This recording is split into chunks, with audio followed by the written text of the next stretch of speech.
الله للأولين والآخرين. قال الله تعالى: ولقد وصينا الذين أوتوا الكتاب من قبلكم وإياكم أن اتقوا الله، والتقوى هي خير الزاد وحبل النجاة، كما قال الله تعالى: وتزودوا فإن خير الزاد التقوى. واعلموا عباد الله أن هذا اليوم من أيام الله تعالى التي اختارها الله تعالى لعباده ليحمدوه ويشكروه ويظهروا شعائره ويعظموها، وهذا معنى من معاني العيد. الله أكبر، الله أكبر، الله أكبر. عباد الله، الغاية من هذا اليوم المبارك إقامة توحيد الله والتخلص من العبودية لغيره تعالى وتحرير النفس من أهوائها، وهذا ما تشير إليه قصة إبراهيم وإسماعيل عليهما الصلاة والسلام، إذ أمر الله تعالى نبيه إبراهيم بذبح ولده إسماعيل بعد أن كان يسأله أن يرزقه ذرية طيبة سنين عددا، فلما وهب له إسماعيل عليه السلام أمره بذبحه ليخلص النفس لله تعالى وليكون حب سيدنا إبراهيم لله فوق كل حب. فما على أبي الأنبياء وإمام الموحدين إلا الامتثال والتنفيذ لله تعالى. وكذلك فعل ابنه البار إسماعيل عليهما السلام. يقول الله تعالى: وقال إني ذاهب إلى ربي سيهدين، رب هب لي من الصالحين، فبشرناه بغلام حليم. فلما بلغ معه السعي قال يا بني إني أرى في المنام أني أذبحك فانظر ماذا ترى. قال يا أبت افعل ما تؤمر ستجدني إن شاء الله من الصابرين.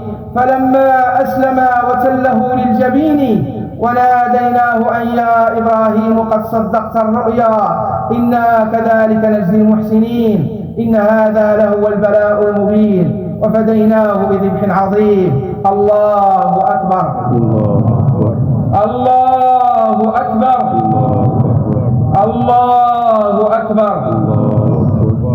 أيها المؤمنون والمؤمنات، يستفاد من هذه الآيات أن هذه القصة رمز لتمكن فضيلة التقوى من قلوب أنبياء الله، وهو ما أثمر تضحية وتحررا. والتضحية ها هنا لها وجهان: الأول الإيمان بمقتضاه وهو الإخلاص والتسليم والتفويض لله تعالى، والثاني التفاني في العمل وفق أمر الله تعالى مع الإحسان والإتقان، وذلك ما يشير إليه قوله تعالى: وناديناه أن يا إبراهيم قد صدقت الرؤيا إنا كذلك نجزي المحسنين إن هذا لهو البلاء المبين وفديناه بذبح عظيم. فالتصديق بالرؤيا إيمان صادق، والقيام بالفعل وفق أمر الله إحسان. فيتحقق في المحسن قول رسول الله صلى الله عليه وسلم: أن تعبد الله كأنك تراه فإن لم تكن تراه فإنه يراك. وليس ببعيد على المؤمن المقتدي بنبي الله إبراهيم والمتأسي بالحبيب المصطفى صلى الله عليه وسلم أن يكون من المحسنين الشاكرين لأنعم الله المختلفة، وذلك بالإيمان الصادق والعمل الصالح اللذين هما شرطا الحياة الطيبة والسعادة الأبدية في الدين والدنيا والآخرة، وفي النفس ومع المجتمع وفي البيئة التي يعيش فيها. بارك الله لي ولكم في القرآن والسنة، وغفر لي ولكم ولسائر المسلمين آمين. وآخر دعوانا أن الحمد لله رب العالمين.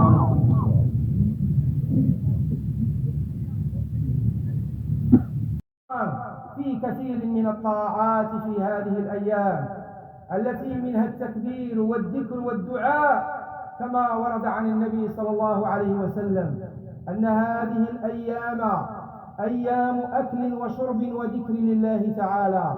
ومعناها الإكثار من ذكر الله تعالى وحمده وشكره مع التوسعة على العيال في النفقة من غير إسراف. ومما ورد في لفظ التكبير: الله أكبر الله أكبر الله أكبر 3 مرات في أدبار الصلوات الخمس من ظهر يوم العيد إلى فجر اليوم الرابع. وإن زاد التسبيح والتحميد والتهليل مع التكبير فلا بأس بذلك، فإنها من الكلمات الأربع التي هي أحب الكلام إلى الله تعالى. ومنها الإكثار من الصدقة والعطاء لفقراء المسلمين ومحتاجيهم. والصدقة في هذه الأيام منصوص على فضلها ومرغب في أجرها. ومنها صلة الأرحام وزيارة الأقارب والأحباب وإدخال السرور عليهم وعلى المسلمين جميعا. الله أكبر الله أكبر الله أكبر الله أكبر الله أكبر. الله أكبر.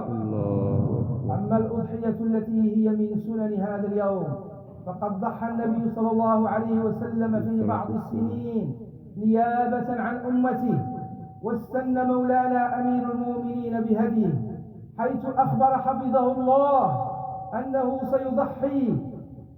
سيضحي هذه السنة عن نفسه ونيابة عن شعبه، نظرا لما تعيشه بلادنا من التقلبات المناخية الصعبة المفضية إلى غلاء الأسعار وقلة الماشية، وأخذا بمبدأ التيسير الذي هو مظهر عام من مظاهر الشريعة الإسلامية.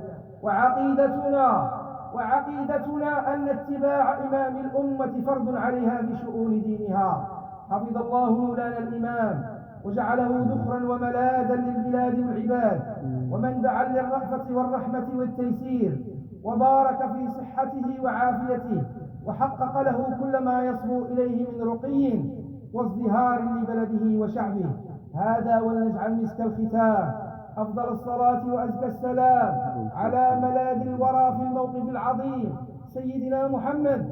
اللهم صل على سيدنا محمد وعلى آل سيدنا محمد كما صليت على سيدنا إبراهيم وعلى آل سيدنا إبراهيم، وبارك على سيدنا محمد وعلى آل سيدنا محمد كما باركت على سيدنا إبراهيم في العالمين إنك حميد مجيد. وارض اللهم عن الخلفاء الراشدين ساداتنا الحنفاء المهديين أبي بكر وعمر وعثمان وعلي، وعن باقي الصحابة خصوصا منهم الأنصار والمهاجرين، وعن التابعين لهم بإحسان إلى يوم الدين. وانصر اللهم من وليته أمر عبادك المؤمنين مولانا أمير المؤمنين جلالة الملك محمد السادس نصرا عزيزا مؤزرا تعز به الدين وترفع به راية الإسلام والمسلمين. اللهم احفظه بحفظ كتابك وأعد عليه أمثال هذه المناسبة وهو يرفل في حلل الصحة والعافية، وأقر عين جلالته بولي عهده المشمول بالعناية الربانية